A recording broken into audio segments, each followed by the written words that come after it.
बिस्मिल्लाहिर्रहमानिर्रहीम। अस्सलाम वालेकुम। कैसे हैं आप? उम्मीद है कि बिल्कुल ठीक होंगे। प्यारे प्यारे बहन भाइयों, मेरी कोशिश होती है कि मैं आपके लिए जो भी रेसिपीज़ लेकर आऊँ वो पहले से ज़्यादा बेहतर हो, बनाने में बहुत आसान और खाने में लजीज हो और साथ साथ ग़िज़ाइयत से भी भरपूर हो। तो आज जो हम रेसिपीज़ बना रहे हैं वो है कुरकुरे चिकन पॉकेट।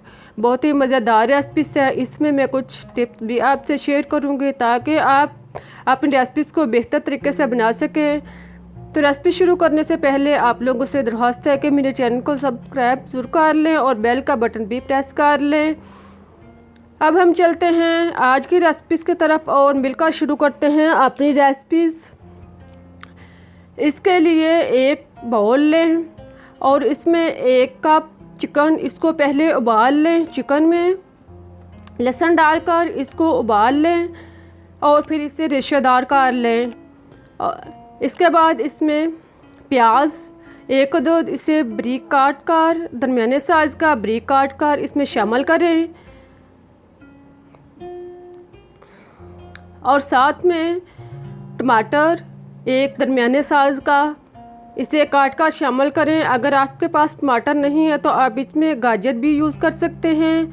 अब इसमें 2 अदद हरी मिर्च, इसे बारीक काट कर शामिल करें और साथ में 2 से 3 खाने के चम्मच हरा धनिया डालने के बाद अब इसमें सुरख मिर्च दानेदार 1 चम्मच शामिल करें और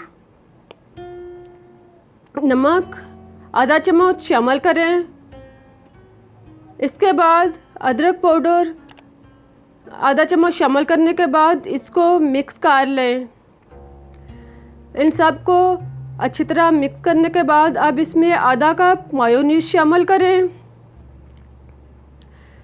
मायोनीज डालने के बाद इसको मसाला जात में खूब अच्छी तरह मिक्स कर लें। देखें मायोनीज जो है वो बिल्कुल फिट इसमें पूरी है।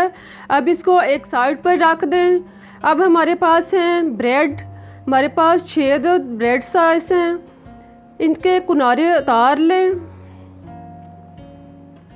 ब्रेड 1 या 2 दिन पुराना लें क्योंकि न्यू ब्रेड जो है वो जल्द टूट जाता है। कांटे के साथ आराम से इसके चारों साइड से किनारे जो हैं वो अलग कर लें।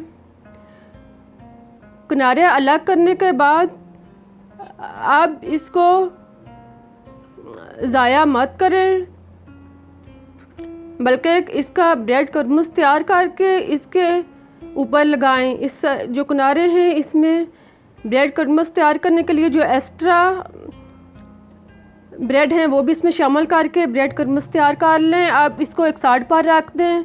अब 1 प्याली दही लें और इसमें 1 प्याली कॉर्नफ्लोर शामिल करें। दही और कॉर्नफ्लोर को खूब अच्छी तरह मिक्स करें। इसको खूब अच्छी तरह फेंटें कि ये आपस में यकजां हो जाए। अब इसमें अगर ज़रूरत महसूस हो तो आप इसमें थोड़ा सा पानी भी शामिल कर सकते हैं ताकि इसका मेज़ा जो है वो अच्छी तरह तैयार हो जाए।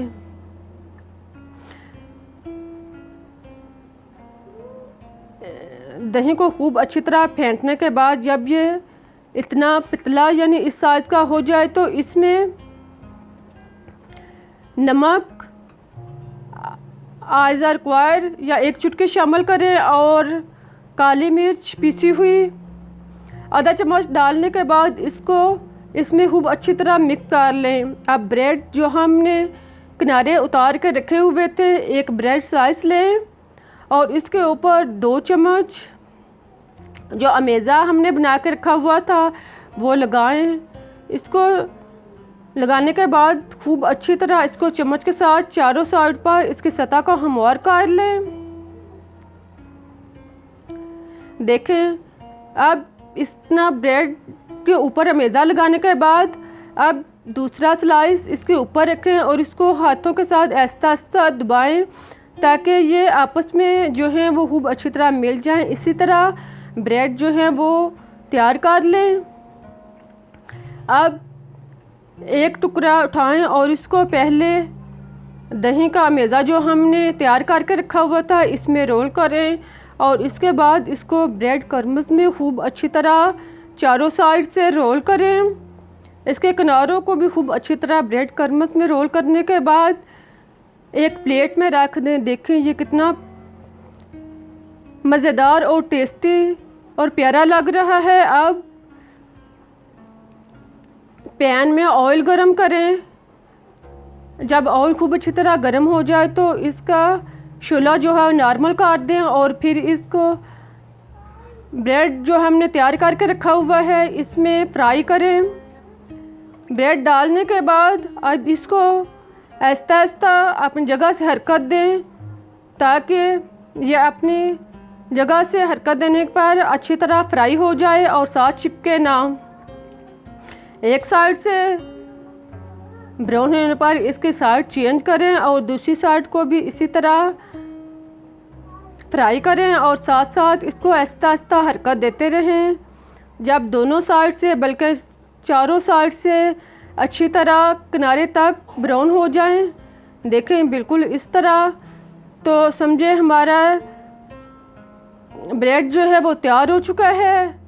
देखें कितने मज़ेदार और टेस्टी लग रहे हैं। अब मैं आपको दिखाती हूँ, ये देखें कितने कुरकुरे लग रहे हैं। अब आपको काट के दिखाती हूँ। अब मैं ब्रेड को काटने के बाद देखें ये कितना मज़ेदार लग रहा है। हमारी रेसिपी तैयार हो चुकी है। आई होप कि आपको ज़रूर पसंद आई होगी। अगर पसंद आई है तो जाते जाते चैनल को सब्सक्राइब ज़रूर कर दें और मुझे इजाज़त दें। मैं फिर मिलूँगी एक नई रेसिपी के साथ। तब तक के लिए अल्लाह हाफिज़।